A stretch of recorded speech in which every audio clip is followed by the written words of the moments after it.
let's take a breath for a second.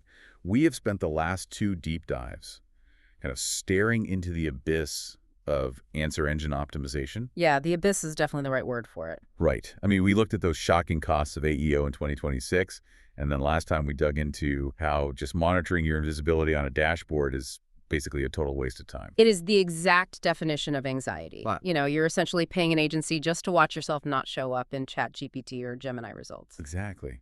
So today, for this deep dive, we're stopping the whole admiring the problem phase. We are looking at the actual fix, which the sources point to as the WisePilot AEO Toolkit. And the material frames this as a massive philosophical shift, really. It is moving from renting your strategy to owning it. Renting versus owning. Let's unpack that because that distinction seems like everything here. Look at the legacy model, right? The way we've done SEO for 20 years. Yeah, you pay a retainer, you know, $3,000, maybe $5,000 a month. Yeah. What do you actually get for that? Usually a very nice PDF report explaining why your traffic is down and maybe a Zoom call to apologize for. Right, exactly. You are renting observation. But the WisePilot approach is fundamentally about production. The sources highlight a pretty stark pricing difference, too. Oh, yeah. A one-time setup of roughly $100 for early adopters or $197 standard. Versus that endless monthly bleed. Mm-hmm. But you know the money isn't even the real story. It is about the actual assets you build. I want to push on that a bit because usually when the price drops that drastically, you automatically assume the quality drops too. But the sources use this store analytics analogy that really clicked for me. Oh, that is the best way to visualize it. So imagine you run a retail store. You could pay a consultant $5,000 to install these high-tech cameras. Yeah. And they can tell you exactly how many people walked in, frowned, and then walked right back out. Because the shelves are completely empty. Precisely. You have great analytics on an empty store. AEO is about stocking those shelves. You need specific answer assets that the AI can actually grab and serve to a user. Right, because if the products aren't on the shelf, the camera doesn't matter at all. Exactly. So let's talk about stocking the shelves. The toolkit introduces this production matrix. It has 4 specific tools. Walk me through this workflow. Sure. So it starts with WiseFAQ. And don't roll your eyes here because this is not your standard frequently asked questions page from 2010. I was literally about to say that everyone already has an FAQ page. I know, but most people just guess those questions. WiseFAQ actually generates the questions based on what AIs are actively looking for. And more importantly, it ranks them. Oh, so it prioritizes them. Yes, it tells you to fix this specific answer first because this is your highest priority gap. Okay, that makes sense. So you have the right questions ranked. Then the next step is WiseBlog. Which is what creates the depth. An FAQ is basically just a soundbite, right?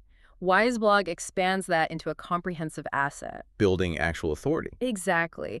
It proves to the AI that you aren't just reciting a quick fact, but that you genuinely understand the topic. And then we get to the third tool, which honestly sounds the most abstract to me. WiseStitch. Think of WiseStitch as connecting the dots. A huge problem with AI is that it hallucinates when it loses context. Right, it just makes things up. Yeah, so if you just have 10 random isolated pieces of content, the AI just sees noise. WiseStitch links them together into a topic cluster. So it explicitly tells the AI how things relate. Like, this post about pricing connects to this post about features. You got it. It reinforces clarity across the whole sales funnel, from someone at the top who is just browsing all the way down to someone ready to buy. It creates a web instead of just a scattered pile of pages. I like that. And finally, we have the technical heavyweight, which is WiseSchema. Now, this is the one that usually terrifies non-coders. It really shouldn't, though. Think of schema as a translator. It is like a Rosetta Stone for robots. Okay. But you can write the most beautiful English prose in the world, but a search bot still prefers structured data. WiseSchema generates the back-end markup code. So it tells Google, or whatever AI, hey, this specific paragraph is an answer, and this part over here is the author. Exactly. It effectively highlights the text for the machine, so it never has to guess what it is reading. So stepping back, this whole workflow really eliminates that blank page syndrome. Completely. You rank the question, you expand the answer, you stitch the context together, and then you translate it for the bot. And you own all of it. That is the absolute key takeaway here. If you fire your SEO agency today, your strategy usually just walks right out the door with them. Because they own the expertise. But with this toolkit, you have built the machine yourself. You own the infrastructure, The toolkit even includes a quick start guide and an AEO strategy guide. Think of them as manuals for a machine that sits permanently in your own office. That is such a powerful pivot for businesses, moving from a service economy back to a production economy in digital marketing. It is really the only way to survive in an AI-driven world. You have to build things that last. Well, here's a final thought for you to chew on as we wrap up. When you rent your visibility, you are just a tenant in your own market. But when you build your own infrastructure, you become the landlord. That is spot on. Stop watching and start building. You can go check out the toolkit for yourself right now at www.wisepilotai.com for Vertin-Toolkit. Thanks for joining us on this deep dive.